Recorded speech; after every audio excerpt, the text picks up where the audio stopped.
prominent memory is my grandfather. I didn't have much clue, say, about what Confederation was, but my grandfather's saying to me that there's something wonderful going to happen. We were joining up with Canada, and he was saying, and you'll have a better future.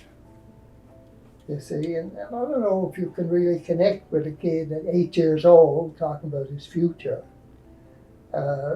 But anyway, the memory is the day that we're into Canada now, and it's 49, and Joey Smallwood and Louis Saint Laurent, the Prime Minister of Canada, are driving to our community in a convertible. So they're stopping at different places and giving these talks, speeches. They stand up in the convertible. So up in Long Pond, I go with my grandfather to see Louis Saint Laurent. I had this vision of this magnificent leader, this general or something, because, you know, you're in the world of comic books and the movies and everything back at that age. But I was so disappointed that, to me, as a little kid, Louis Saint Laurent, when he stood up in the convertible, he seemed like a frail little man in a suit. But anyway, they had an archway built out of spruce boughs, and the archway just, went up on either side of the road and met right in the center of the road. Here's this big arch.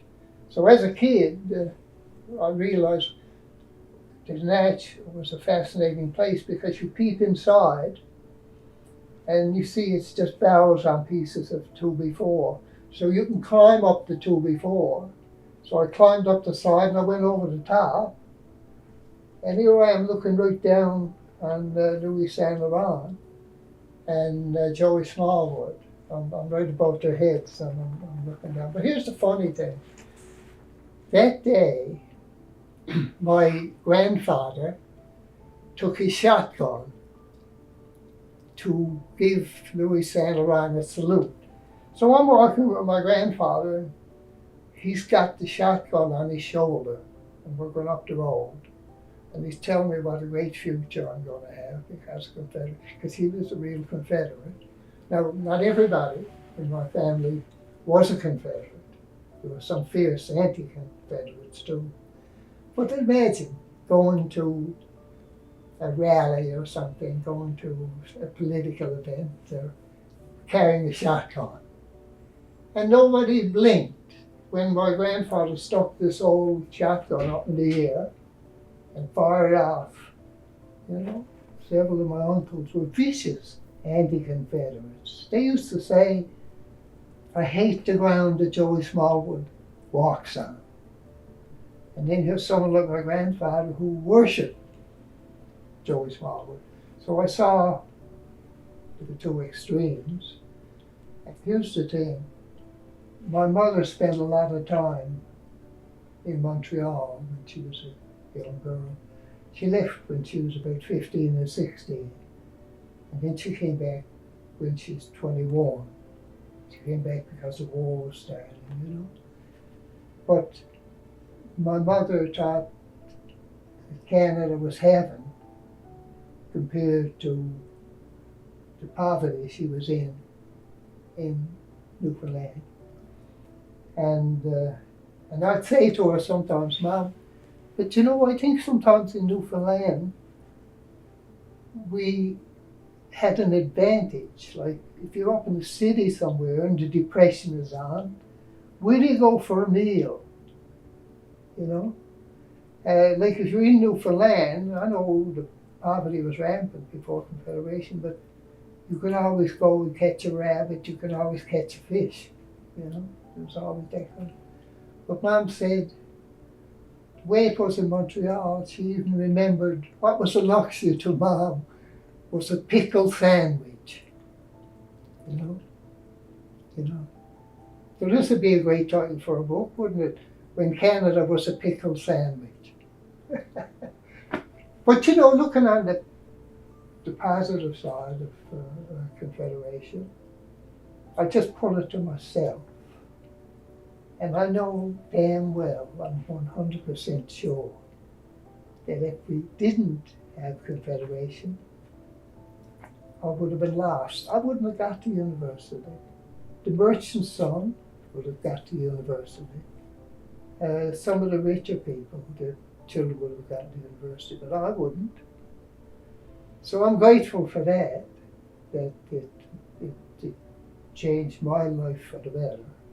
When Joey Smallwood was a rebel or a real social guy, a real reformer, when he used to walk across Newfoundland on the railway tracks and meet with the common people, he's quite a character. You know, he was always quite a character. But then Joey Smallwood, in later years, when he's in power for over 20 years, he's gone from left wing to right wing. He says. But anyway, my own experiences, Joey, like I said, was good to me. I had many lunches with Joey Smallwood, and sometimes I'd be uneasy, more times I'd be really relaxed. I'd be uneasy if he was in a bad mood, because he could lose his temper. I admired too the early days when not only were there were no roads to be patched, there were no roads. So we had to build all the roads. You had to build the university. You had to, get the university to be a real university. Had to build a lot of schools. And it was great stuff. But then, time passes. Or, as the philosophers say, time doesn't pass, we pass. And in time, I got uneasy about Joey hanging on to power, and he felt then like someone you were afraid to argue with, But for the most part, my memories are good. I had colleagues, who were just anti-Smallwood all the way. I was anti to a bit, but I was more pro probably. And it had all to do with grandfather, back to what I started with. I think I came a long ways. I was in this little one-room school where there was no teaching, really, or anything. It's just babysitting. And then when I went up to the big new first regional high school in Newfoundland, subject teaching, when I went up into grade 9 at Foxtrot at Queen Elizabeth, I was lost. I was completely lost. I realized I'd come up to grade 8 with lost. But because of the system and the new high school, the regional, the central, and the university system and all that, like I said, go back to what I said earlier, without Confederation, God only knows where I'd be. I'm just this might be just a very selfish thing, but just an opinion. I'm glad of it for that reason. That, God, that I could be illiterate and end up a professor of English. Confederation helped in that,